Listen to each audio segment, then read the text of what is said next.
کے دن کا انکار انتہائی خطرناک ہے. جو شخص قیامت کے دن کا انکار کرے وہ کافر ہے. فما ارائیت، کیا آپ نے دیکھا ہے، الذی یکذب بالدین، جو دین یعنی جزا و سزا کا انکار کرتا ہے، اس کو جھٹلاتا ہے، قیامت کے دن کو نہیں مانتا. کیا آپ نے دیکھا ہے؟ اگر آپ نے نہیں دیکھا نا، آئیے ہم اس کی صفات آپ کے سامنے ذکر کرتے ہیں. اللہ نے فرمایا فذلک الذی یدع الیتیم، جو قیامت کے دن کی جزا و سزا کا انکار کرتا ہے، اس کی پہلی صفت یہ ہے کہ وہ یتیموں کو دھکے دیتا ہے. یتیموں کو دھکے دیتا ہے، کیونکہ اس کو پتا ہے، اس کا یہ عقیدہ ہے، نظریہ ہے کہ کون سا کل قیامت کے دن اٹھنا ہے اور اللہ کے سامنے پیش ہونا ہے. اس لیے وہ ظلم کرتا ہے، وہ اللہ کے بندوں کو ظلم اور زیادتی کا نشانہ بناتا ہے، خصوصاً یتیموں کو. جبکہ اللہ تعالیٰ نے کس بات کا حکم دیا کہ یتیموں کے ساتھ حسن سلوک کرو.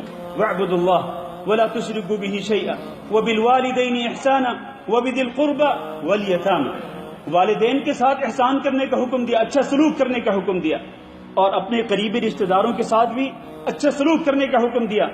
والدین اور قریبی رشتہ داروں کے بعد اس کے بعد جو سب سے پہلا نمبر ہے، جو سب سے زیادہ آپ کے اچھے سلوک کا مستحق ہے، وہ یتیم بچہ ہے. یتیم کس کو کہتے ہیں؟ یتیم اس نابالغ بچے کو کہتے ہیں جس کا باپ فوت ہو جائے.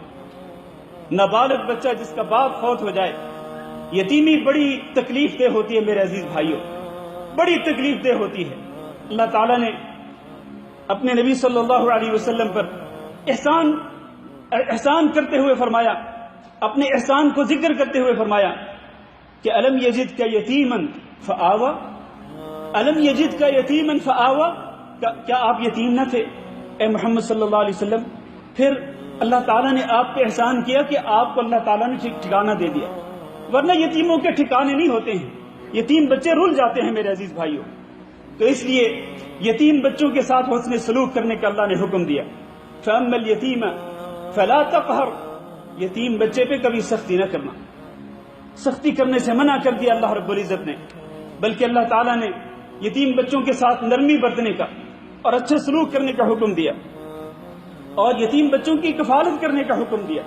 نبی صلی اللہ علیہ وسلم نے فرمایا انا وکافل الیتیم فی الجنۃ ہکذا، میں اور یتیم کا کافل، یتیم کی کفالت کرنے والا، یتیم کے خرچے برداشت کرنے والا، یتیم کی تعلیم و تربیت کا اہتمام کرنے والا، میں اور وہ دونوں جنت میں ایسے ہوں گے جیسے یہ دو انگلیاں ہیں. نبی صلی اللہ علیہ وسلم نے انگشت شہادت اور درمیان والی بڑی انگلیاں دونوں کے اشارہ کر کے فرمایا، اور دونوں کے درمیان تھوڑا سا فاصلہ رکھا، ملایا نہیں ان دونوں کو فاصلے پہ رکھ کر آپ نے فرمایا میں اور یتیم کی کفالت کرنے والا جنت میں ایسے ہوں گے جیسے یہ دو انگلیاں.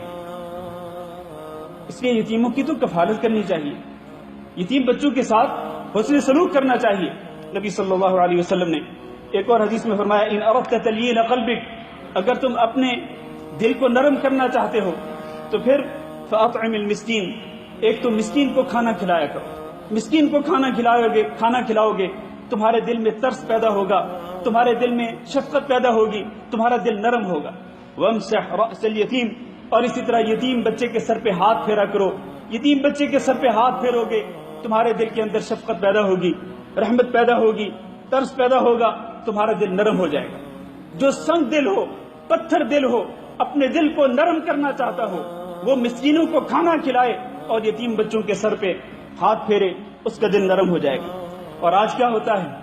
آج جناب یتیم بچوں کے اپنے قریبی رشتہ دار دور نہ جائیں، یتیم بچوں کے چچا، یتیم بچوں کے ماموں، کیونکہ وہ عورت جس کا خامن فوت ہو جاتا ہے تو پھر وہ یا تو وہ اپنے گھر میں رہتی ہے، اور یعنی اس کے خامن کا جو گھر ہوتا ہے، یا پھر وہ اپنے ننیال اپنے ماں باپ کے گھر میں چلی جاتی ہے.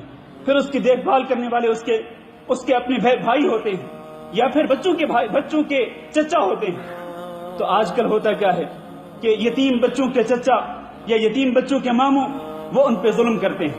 یتیم بچوں کے جو مال ان کو ان کے باپ کی وراثت سے ملا ہوتا ہے، وہ اس مال پہ قبضہ کرنے اور اس کو ہڑپ کرنے کا سوچتے ہیں.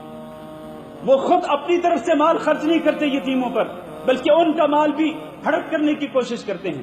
اور ایسے ہی لوگوں کے بارے میں اللہ نے فرمایا ان الذين ياكلون اموال اليتامى ظلما انما یأکلون فی بطونہم نارا وسیصلون سعیرا. وہ لوگ جو ظلم کرتے ہوئے یتیم بچوں کے مال کھا جاتے ہیں وہ اپنے پیٹوں کے اندر جہنم کی آگ کو بھر رہے ہیں, جہنم کی آگ کو بھر رہے ہیں. وسیصلون سعیرا. اور یہ تو دنیا ہے نا, پھر کل قیامت کے دن کیا ہوگا؟ دنیا کے اندر تو محسوس نہیں ہوگا کہ یتیموں کا مال کھا کر وہ اپنے پیٹوں کے اندر جہنم کی آگ کو بھر رہے ہیں, لیکن جب موت آئے گی پھر قبر کے اندر جو عذاب ہوگا, کل قیامت کے دن جب ان کو جہنم میں پھینکا جائے گا پھر ان کو احساس ہوگا کہ ہمیں یتیموں پر ظلم نہیں کرنا چاہیے تھا.